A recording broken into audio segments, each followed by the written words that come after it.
Hey, welcome to Funky Poms. So today we're making a dragon fruit. These are all the materials that I'll be using. I'm starting with my small to medium.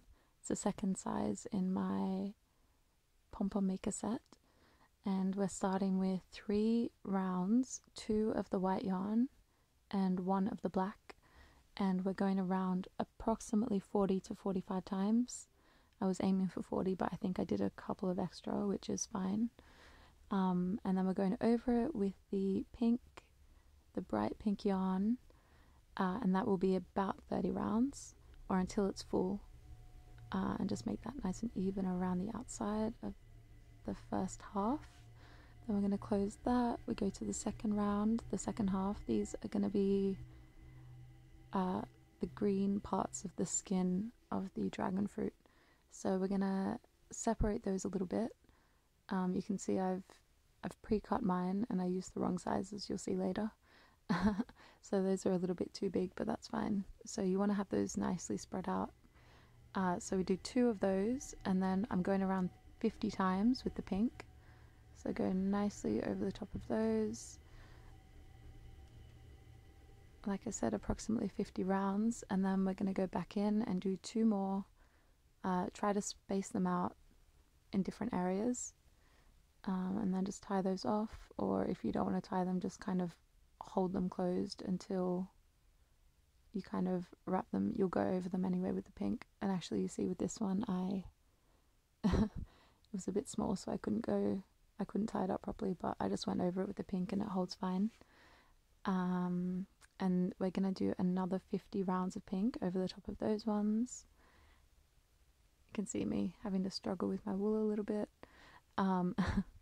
So 50 rounds of the pink, and then we're going to go back in with 2 more, again spaced out. You don't want them right at the edge, so you can see I kind of pulled it over a little bit, so it's not right there. And then just, it's a bit hard to remember, but yeah, try to remember where you put your first ones and space them out nice and evenly.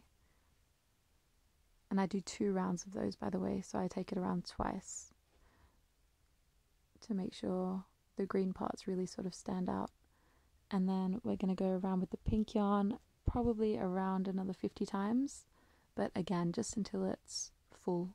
So make sure it's really nicely full on all areas, right to the edges.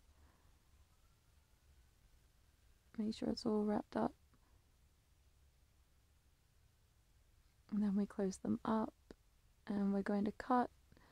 Again, I have these big scissors, but you really just want any sharp scissors. If you have actual pom-pom scissors, they're quite small and really sharp, those are perfect, but really any sharp scissors you have, don't stress too much.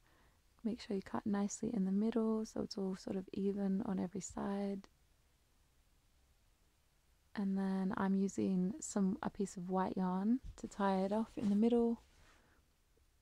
And just make sure you've cut it all.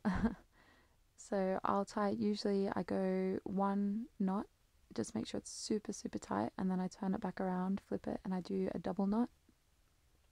Make sure it's right in the middle. Do a double knot, super tight, and then we can take it out of the pom-pom maker and see what we're working with. Okay, so you kind of get an idea of what it's going to look like, and then you just start shaping it up a little bit. I'm not very particular, like I think it looks cute no matter what, so obviously the more you want it shaped, I would recommend just doing really little cuts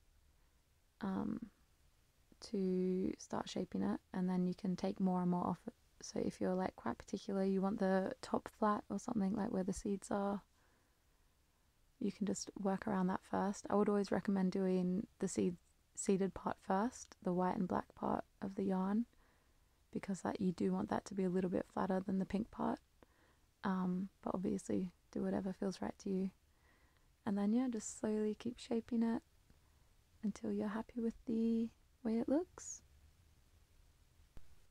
And this is our finished pitaya fruit.